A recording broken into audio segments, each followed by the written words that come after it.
di kaki gunung tanah Pasundan.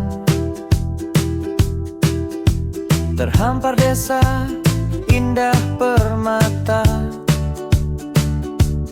namanya Galudra, Kecamatan Cugenang, pancarkan cahaya jiwa membara.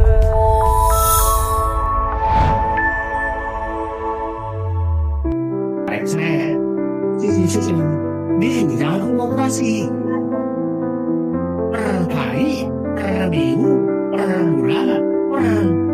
Karena kami sudah kehabisan waktu itu, mesti coba tanah bila coba bisa ada pada mikir hujan ya, jadi pada depan pada biasa. Liputan kegiatan hari ini. Penetapan Perubahan Anggaran Pendapatan dan Belanja Desa (APBDes) tahun anggaran 2025 berlangsung di Balai Desa Galudra dengan suasana tertib dan kondusif. Agenda ini dihadiri oleh Sekretaris Desa Galudra Bapak Paisal Kurniawan, PJS Kepala Desa Galudra Bapak Syamsuddin SIP, Ketua BPD Desa Galudra Bapak Aim Nur Budiman, Pendamping Desa Bapak Syarif Abdul Karim, serta Babin Kamtipmas Desa Galudra Bapak Aibda Dede Amiharja. Melalui forum ini, pemerintah desa bersama BPD dan pendamping desa membahas serta menetapkan penyesuaian anggaran berdasarkan kebutuhan prioritas, kondisi lapangan, serta perkembangan program yang berjalan sepanjang tahun. Perubahan APBDes 2025 dilakukan untuk memastikan bahwa setiap alokasi dana tetap tepat guna, transparan, dan mampu menjawab kebutuhan masyarakat secara langsung. Kehadiran seluruh unsur perangkat dan pendukung desa menjadi bukti bahwa proses perubahan anggaran dilaksanakan secara partisipatif, akuntabel, dan selaras dengan ketentuan perundang-undangan. Dengan ditetapkannya perubahan APBDes 2025, pemerintah Desa Galudra berkomitmen untuk terus meningkatkan kualitas pelayanan, pembangunan, dan pemberdayaan masyarakat demi terwujudnya desa yang lebih maju dan sejahtera. Assalamualaikum warahmatullahi wabarakatuh. Bapak-bapak, ibu-ibu, perkenalkan saya Bidan Dila. Dila namanya Rona, tapi dipanggil Dila, Bidan Dila. Mohon Bumi Abdi di Semen.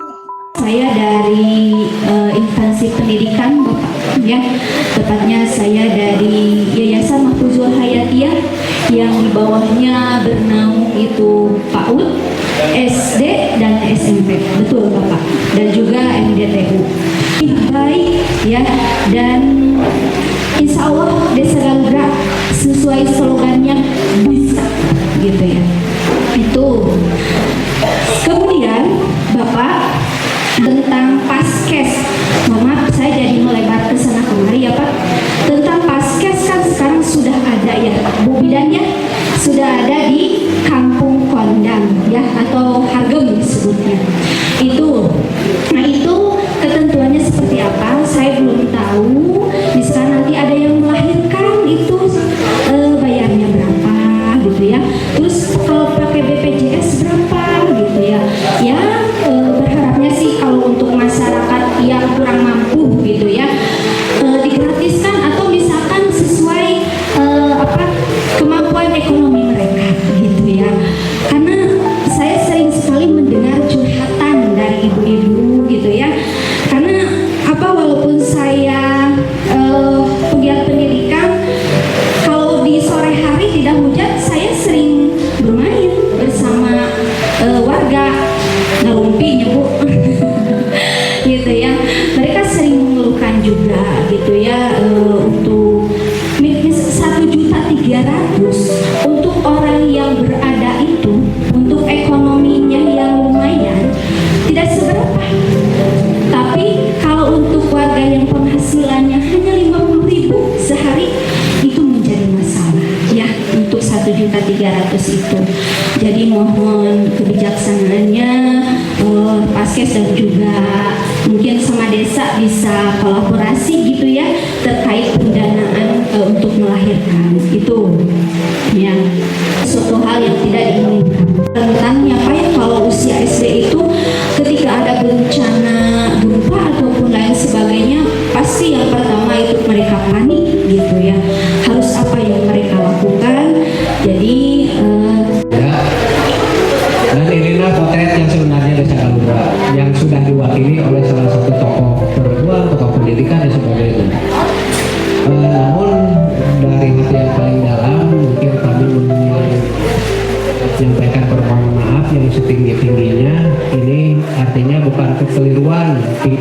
menugaskan saya di Galudra. Ternyata dalam jangka waktu 1 tahun berjalan ini saya belum bisa apa-apa karena banyak persoalan yang tadi sudah disampaikan, dan tentunya ini adalah persoalan masyarakat. Selanjutnya juga mungkin dari sisi tugas PJS itu sebetulnya hanya 6 bulan dan juga hanya menyiapkan PKD atau PPAW. Tetapi karena adanya kebijakan-kebijakan yang tertunda sehingga tadi bablas lebih kain. Jadi akhirnya segera dicabak. Yang seharusnya mah itu adalah menyiapkan pemilihan kepala desa. Itu yang pertama. Yang kedua kaitan dengan kewenangan-kewenangan yang dimiliki oleh desa. Tentunya desa itu menganggarkan, berbuat, perencanaan, pengelolaan keuangan desa tentu ada rujukannya. Dan rujukan ini adalah yang menjadi dasar pijakan. Bahwasanya desa itu ada 2 kewenangan, mengatur dan mengurus. Filosofi desa itu memang sebuah entitas yang memang diberikan kewenangan tersendiri dengan undang-undang tersendiri. Jadi kalau dibahas mah undang-undang nomor 6 tahun 2014 berenang bakal panjangnya, tapi ini sekilas, sehingga ada hal-hal yang memang menjadi dilematis buat desa antara kebutuhan dan regulasi yang dihadapi, walaupun pada ujungnya adalah kedaulatan tertinggi adalah Pusdes. Tetapi itu mungkin saja juga ketika kita nantinya ada hal-hal yang menjadi temuan dan sebagainya, itu pun berisiko tentunya, sehingga mungkin saja dalam hal ini desa-desa yang ada di Tugunara ataupun di termasuk juga Garuda sepertinya nggak beluyur saja begitu Bu, sesuai dengan apa yang dilaksanakan. Yang kedua, bahwasanya kegiatan-kegiatan yang dilaksanakan itu mengambil skala yang sangat prioritas. Kenapa? Karena keterbatasan anggaran, apalagi sekarang yang seharusnya dari hari ke hari kebutuhan itu bertambah, kok malah dana desa dikurangi. Akhirnya sangat menyulitkan.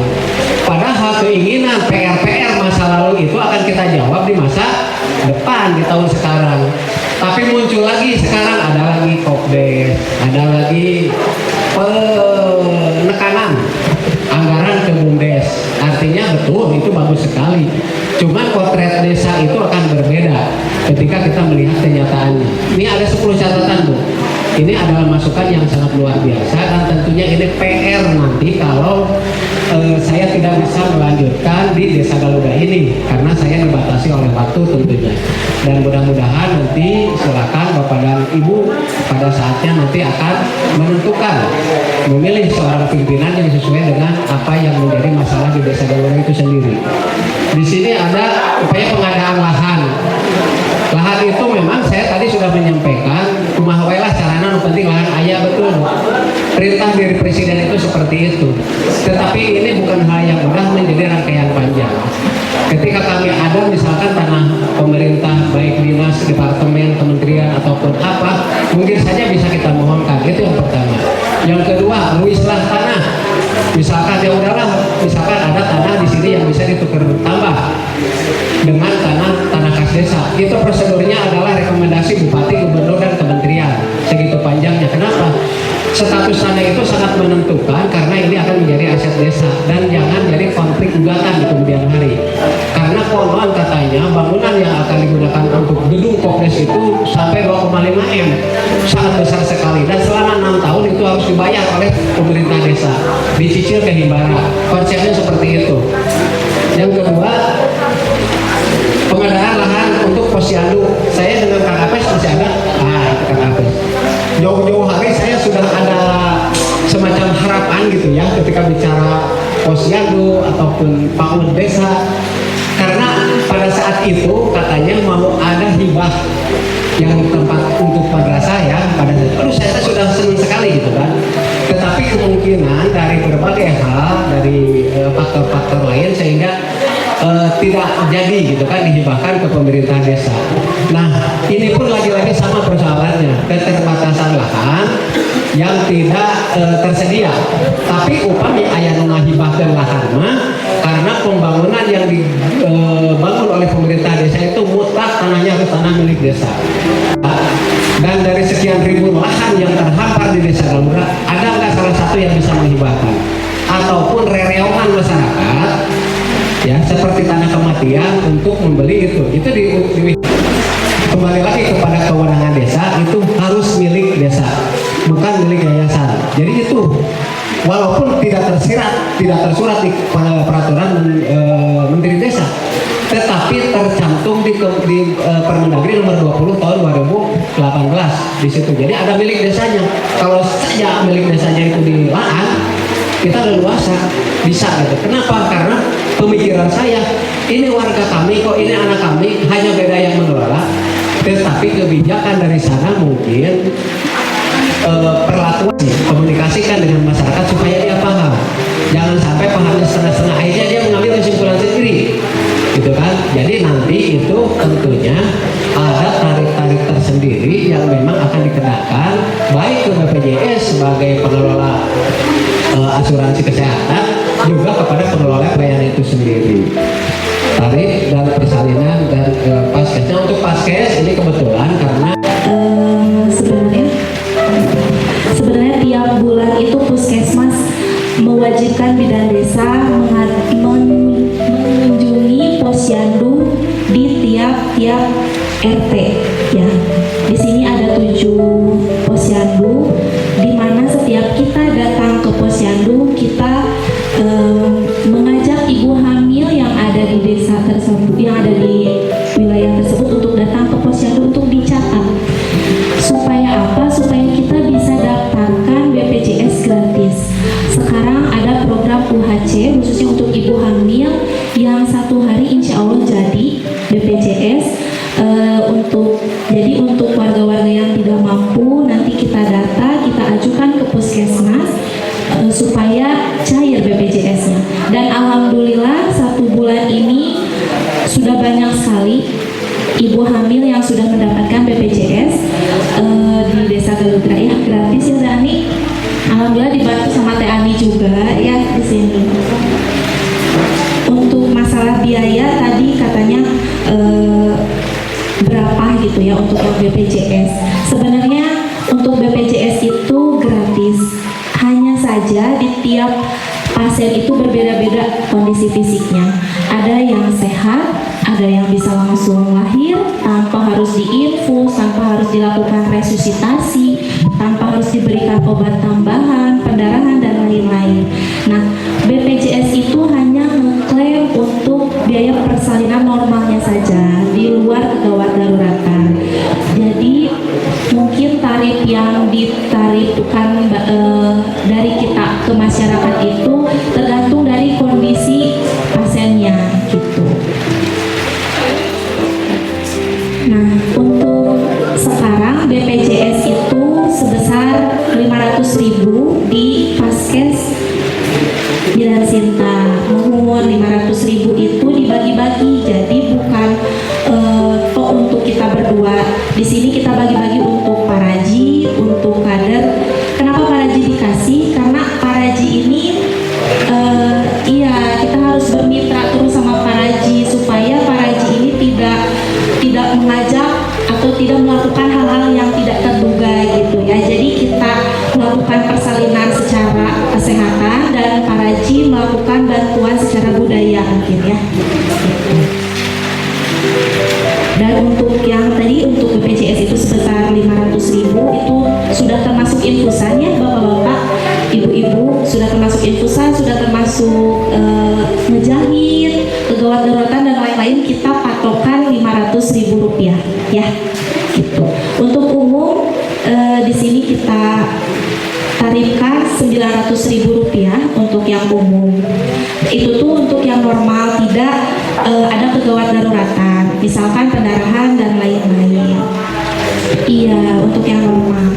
Nah, untuk masyarakat yang tidak mampu dan tidak pernah ke posyandu, kita berikan kelonggaran cicilan. Baik mau berapa kali boleh, asalkan lahirnya di Paskes ya. Iya, jadi yang penting itu komunikasi sih Bu. Ya, harus komunikasi dulu. Kalau misalkan kita komunikasikan, jadi pasti ada jalan keluarnya gitu ya.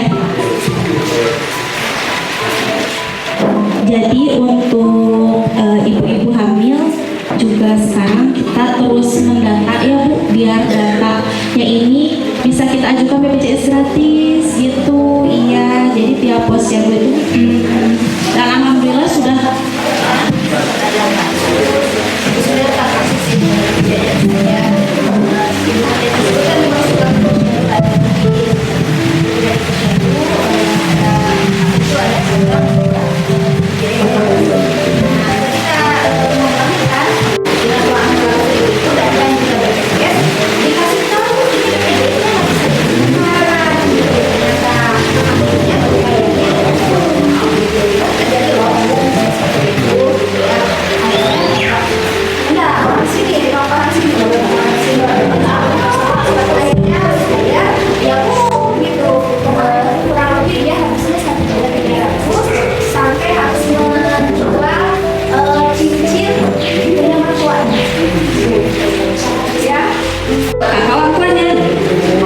jadi mereka milih umum gitu